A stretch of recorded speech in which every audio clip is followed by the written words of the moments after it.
എല്ലാവർക്കും ഗേളി മീഡിയയിലേക്ക് സ്വാഗതം. അപ്പോൾ നമ്മുടെ കുടുംബശ്രീ ശാരദ സീരിയലിൻ്റെ എപ്പിസോഡിലേക്ക് പോയാലോ. അങ്ങനെ നമ്മുടെ വിഷ്ണു ശാലിനെ കൊണ്ടുവിട്ടിട്ട് അവിടെ നിൽക്കുകയാണ്. ഈ സമയത്താണ് തീരദേശ മേഖലയുടെ കാര്യങ്ങളുമായിട്ട് ഒരാൾ ചെല്ലുന്നത്. അപ്പോൾ ജോൺ അബ്രഹാമിനെ ഓടിച്ചു വിടുകയാണ് ശാലിനെ. അങ്ങനെ പുറത്തേക്ക് ഇറങ്ങുന്ന സമയത്ത് അയാൾ വിഷ്ണുവിനെ അറിയുന്ന ഒരാളായിരുന്നു. അപ്പോൾ ചോദിക്കുന്നു, ഇത് വിഷ്ണു അല്ലേ, കളക്ടർ ഭാര്യ? അപ്പം ജോൺ അബ്രഹാം മനസ്സിലാക്കുന്നു ഇത് ശാലിനിയുടെ ഭർത്താവാണ്, ഇവരുടെ കളി ഇവിടെ നടത്താൻ പാടില്ല, ഇതെന്തായാലും ഒന്ന് പൊളിച്ചെടുക്കണമെന്ന് മനസ്സിൽ ചിന്തിക്കുകയാണ്. അങ്ങനെ അവിടെ നിൽക്കുകയാണ്. അപ്പം നമ്മുടെ ശാലിനിയും പറയുന്നത്, എൻ്റെ മനസ്സേ, എൻ്റെ ഇത് സ്വസ്ഥതയെ ശരിയല്ല, അതിനിടയിലാണ് ഓരോ കാര്യങ്ങളുമായിട്ട് ഇങ്ങനെ വരുന്നതെന്ന് ഇങ്ങനെ ഉള്ള രീതിയിൽ പറയുകയാണ്. ഇതേ സമയത്ത് നമ്മുടെ കുടുംബശ്രീ ശാരദ വീട്ടിലാണെങ്കിൽ നമ്മുടെ പിള്ളയാണെങ്കിൽ ചായ കുടിക്കാൻ വരുന്നു. ചായ കുടിക്കുന്ന സമയത്ത് ഇങ്ങനെ പറയുന്നു, കായൽക്കരയിൽ ഒരു പയ്യൻ്റെ മൃതദേഹം അടിഞ്ഞിട്ടുണ്ട്, തലക്കടിച്ച് ആരോ കൊന്നയാണെന്നൊക്കെയാണ് പറയുന്നതെന്ന് പറയുന്നത്. ഇത് കേട്ട ശാരദയുടെ കയ്യിൽ നിന്ന് ചായ ഗ്ലാസ് താഴെ വീഴുന്നു. പെട്ടെന്ന് പേടി പോലെ ആവുന്നു.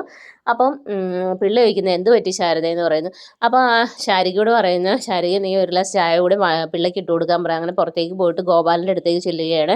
അപ്പോൾ പറയും, ഗോപാലേട്ടോ ഇങ്ങനെ ഒരു ശവം അടിഞ്ഞിട്ടുണ്ട്, നിങ്ങൾ എവിടെയാണ് നസീറിൻ്റെ ബോഡി ഇട്ടതെന്ന് പറയാൻ പറയുന്നു. അപ്പോൾ ഗോപാലൻ പറഞ്ഞു, അതിനെക്കുറിച്ചൊന്നും ഇത് ചെയ്യേണ്ട, കായലിൽ വന്നത് നസീറിൻ്റെ ബോഡി അല്ലല്ലോ, നീ അതിനെക്കുറിച്ചൊന്നും ടെൻഷൻ അടിക്കാതെ നല്ല രീതിയിൽ നിൽക്കാൻ പറയും.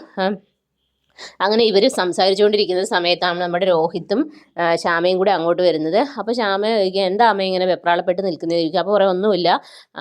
അപ്പോൾ ശാരിക വരും. അപ്പോൾ ശാരിക ചേച്ചി കാണാനാണല്ലോ ഞാൻ വന്നതെന്ന് പറയും. അങ്ങനെ ശാരികയായിട്ട് സംസാരിക്കാൻ വേണ്ടി അവരങ്ങ് പോവുകയാണ്. പിന്നീടാണെങ്കിൽ നമ്മുടെ പപ്പിയെയും സത്യയും സ്കൂളിൽ നിൽക്കുന്ന സമയത്ത് നമ്മുടെ രാഘവൻ നായർ അവരെ കാണാൻ വേണ്ടി അങ്ങോട്ടേക്ക് പോവുകയാണ്.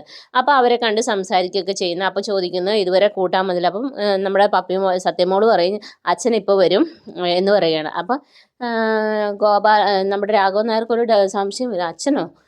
അപ്പം പപ്പി സത്യം പറയും, അച്ഛൻ ഇപ്പോൾ വരും നോക്കിക്കോ എന്ന് പറയും. അപ്പോൾ ആ സമയത്താണ് ഓട്ടോ വരുന്നത്. അപ്പോൾ ഓട്ടോ വരുന്നത് കാണുമ്പോൾ നമ്മുടെ രാഘവൻ നായർ എന്ത് ചെയ്യും, അങ്ങ് മാറിയിരിക്കുന്ന സമയത്ത് കുട്ടികൾ വിചാരിക്കുന്നത് വിഷ്ണു ആയിരിക്കുമെന്നാണ്. അങ്ങനെ അവിടെ എത്തുമ്പോഴത്തേനും അത് കമലിനെ കണ്ടതോടെ കുട്ടികൾക്ക് വിഷമാവും. അപ്പോൾ നമ്മുടെ സത്യ പറയും, കമലനോ, ഓ എന്നും പറഞ്ഞ് ഇങ്ങനെ നിൽക്കുക. ആ സമയത്ത് കമലം വരുമ്പോൾ കുട്ടികൾ പറയും, ഞാൻ വരത്തില്ലെന്ന് പറയും സത്യ. അപ്പം വിഷ്ണുവിനെ വിളിച്ചു കൊടുക്കുകയാണ്. അപ്പം വിഷ്ണു ആ ഫോൺ ലൗഡ് സ്പീക്കറിൽ ഇടുകയാണ്. അപ്പോൾ പറയും, മോളെ സത്യമോളെ കൂടെ പോ, ഞാൻ അമ്മയുടെ കൂടെ ഇങ്ങനെ ജോലിയിൽ സ്ഥലത്താണ്, അതുകൊണ്ട് വരാൻ പറ്റില്ല, എടാ ചക്കര കൂട്ടണല്ലോ, എൻ്റെ മോളല്ലേ എന്നിങ്ങനെയൊക്കെ പറയും. ഇതൊക്കെ നമ്മുടെ രാഘവൻ നായർ ഇങ്ങനെ കേൾക്കുകയാണ്. അപ്പം രാഘവൻ നായർക്ക് ഭയങ്കര ഉള്ളിൽ സന്തോഷമാണ്, ഇത് വിഷ്ണുവിൻ്റെ മകൾ തന്നെയാണല്ലോ, ഇത്രയും നാളായിട്ട് താൻ അറിഞ്ഞില്ലല്ലോ എന്നൊക്കെ ചിന്തിക്കുകയാണ്. അങ്ങനെ കുട്ടികളോട് പറയും, പോകാമെന്ന് പറയും. അങ്ങനെ തിരിയുന്ന സമയത്ത് കുട്ടികൾ പോകത്തില്ല, തിരിഞ്ഞ് നമ്മുടെ രാഘവൻ നായർ നോക്കുക. അപ്പോഴാണ് കമലിലും കാണുന്നത്. അപ്പോൾ പറയാം, ഇങ്ങോട്ട് വരാൻ പറയാം. അങ്ങനെ അവിടെ നിന്ന് ഇറങ്ങി പുറത്തേക്ക് വരുന്നു.